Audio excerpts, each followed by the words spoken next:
Morning Business, le débat.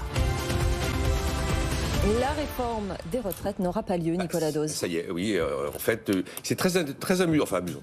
Quand on refait les films depuis mars 2020, et Emmanuel Macron a fait du j'y vais pas, j'y vais pas. Et puis là, avec les concertations, Jean Castex, partenaires sociaux, il avait ressuscité l'idée qu'on réformait les retraites. Il avait dit au Premier ministre, vous allez ouvrir des concertations sur 3 thématiques.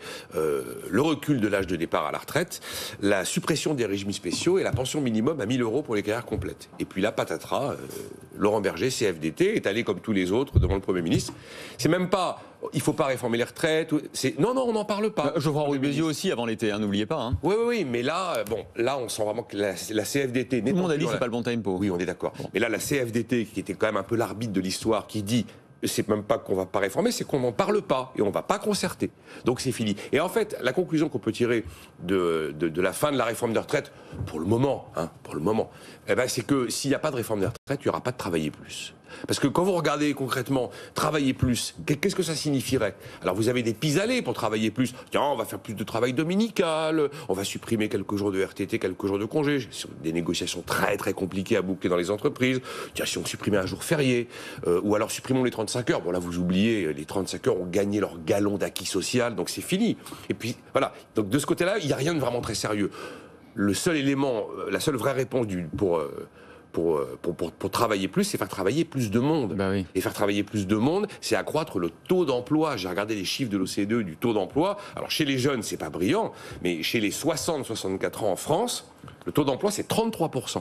Le taux d'emploi des 60-64 ans dans les pays de l'OCDE, c'est 51%. Ah ouais, c'est incroyable. Donc le seul élément, la seule réponse massive, c'était reculer l'âge de départ à la retraite si on veut travailler plus, et donc faire travailler plus de monde et augmenter le taux d'emploi. Pas de réforme des retraites, pas de travailler plus.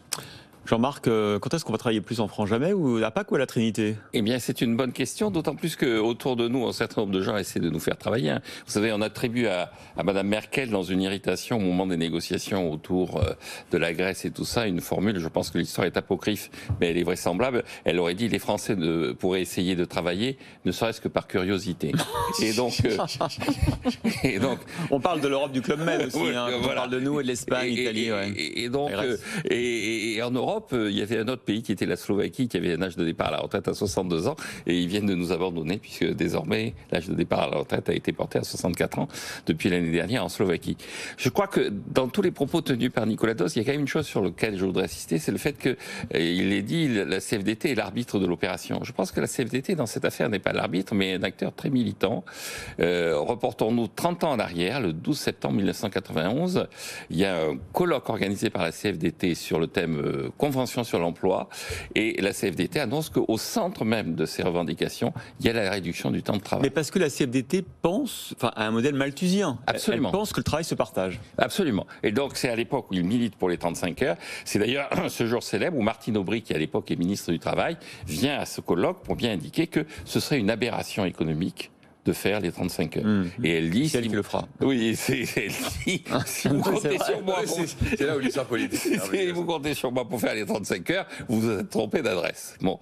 Et donc, le bilan de cette histoire, c'est que je crois qu'il faut garder à l'esprit que la CFDT est caractérisée par une forme d'irresponsabilité économique. Donc, lui donner trop d'importance... C'est pas la même CFDT, Jean-Marc, aujourd'hui. Ils sont sur la même ligne. Ils défendaient une réforme des retraites. Oui, mais ils sont sur la même ligne. Ils défendent toujours la réforme des retraites. Oui, Maintenant. Mais ils défendent toujours la... C'est le tempo. Oui. Ils défendent toujours la baisse de la durée du temps de travail comme moyen de lutter contre le chômage. Ouais. Bon, l'attitude de Martine Aubry montre que, et celle d'Emmanuel Macron, c'est qu'il y a une autre constante, indépendamment de l'irresponsabilité économique des syndicats, c'est la lâcheté politique de nos dirigeants. C'est-à-dire, ils se soumettent. Et le résultat de tout ça, c'est la troisième constante, c'est l'appauvrissement programmé du pays. Et donc, à la question, est-ce qu'on va se remettre à travailler plus? Je pense que, indépendamment de la curiosité, à laquelle nous aurait invité Mme Merkel, il y a quand même la nécessité aussi. Il y a un moment où le pays va être face à ces contradictions et au fait qu'il ne peut pas continuer à prétendre avoir un train de vie élevé sans travailler. Et on continue à entretenir les Français dans l'idée qu'on peut gagner en qualité de vie en travaillant moins. Oui, mais on entretient des quantités d'idées fausses. On est exactement l'opposé des Allemands. Voilà, l'Allemagne est un pays mercantile. L'Allemagne est un pays qui devrait consommer plus, peut-être, et produire moins. Mais nous, c'est exactement l'inverse. Nous, on est un pays qui doit consommer moins et produire plus. La cigale et la fourmi, pourtant, on toujours passe pareil. notre temps à parler de pouvoir d'achat, de politique de relance de la demande.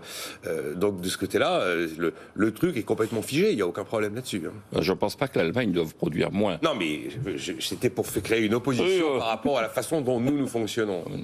Mais on rappelle que l'histoire du... Parce que là, je vois très bien les réactions. On oppose généralement au fait que quand on dit les Français ne travaillent pas assez, il y a toujours des gens qui vont réagir sur les réseaux sociaux en nous mettant le nombre d'heures. Non, mais vous avez raison, c'est le taux d'emploi. Le taux d'emploi. Et le seul chiffre qui permet de faire de la comparaison réelle, c'est quand vous prenez le nombre d'heures travaillées par habitant. Par habitant et par an. Oui, là, sûr. on est vraiment les plus bas de l'OCDE. Merci Nicolas Dose, merci messieurs.